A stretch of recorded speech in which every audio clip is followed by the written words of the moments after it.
When you understand the concept that there's no destination in life, your growth has infinite potential. Imagine being under the roof of wisdom, body-mind connection, and transformation all in one. Take that in for a moment.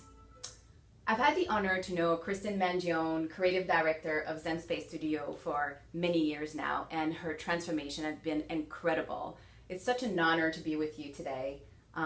It's been the 12th year of Zenspace Studio, and she's a gem of a woman that's really, really walking her talk.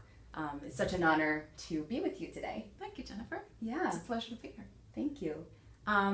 What was your first experience, your first body-mind experience, and how did it shape Zenspace?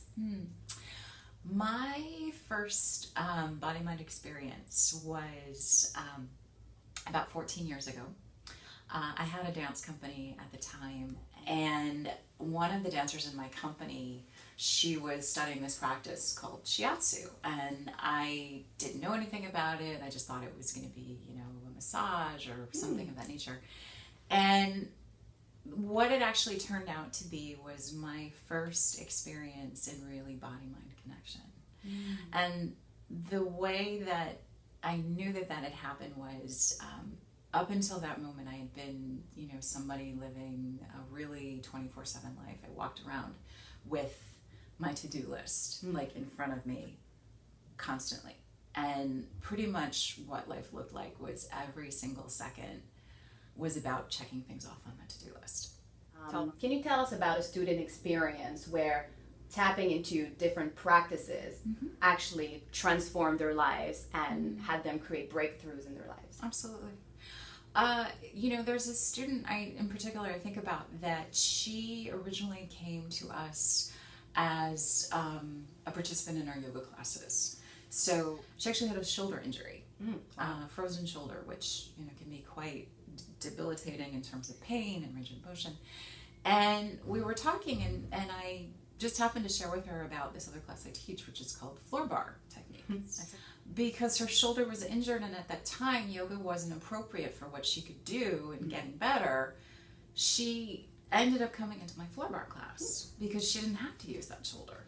And then instantly she became a floor bar devotee. And one day she decided to stay for my meditation class, which is right after it, just as a function of she had time, or she made time. And she went, I didn't think that I could actually do a meditation class. Wow. And so, it's really incredible that she's somebody who, her experience is what I want for so many people here, which is that you find and locate yourself not only in one place, but you get to surprise yourself and discover all these other things in the palette that actually can enrich your experience.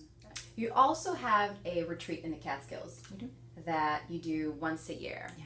I'm curious to know, how does it enhance the Zenspace experience? I would say there's Maslow, who wrote a lot about human psychology. We like him. Yes.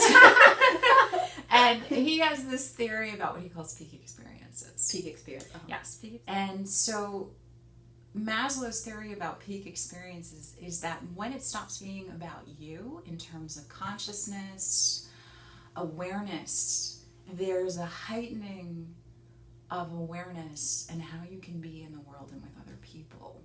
What the retreat is about is it's about giving people the opportunity to have a peak experience. Now, what I mean by that what do you mean by that? Yes, this is where it builds onto Zenspace, is that a lot of what happens here, we talked about that people really get to discover things about, I can quiet my mind, I can sit still, even if it's just for 5 minutes. Wow. Well, if you have that here, you go to our retreat and you discover, oh my God, I can sit for 30 minutes. I can be in what's called jihatsu meals, in the ritual meals in silence. And there's an opportunity to begin to know yourself as somebody who can do things you didn't think you could do. What would be one tip that you would give to someone that wants to start a body-mind connection practice or that's been doing it for years and years? Okay. I would say for somebody new, two things. Notice what you're drawn to, and two, do it now. Now, for somebody who has a practice,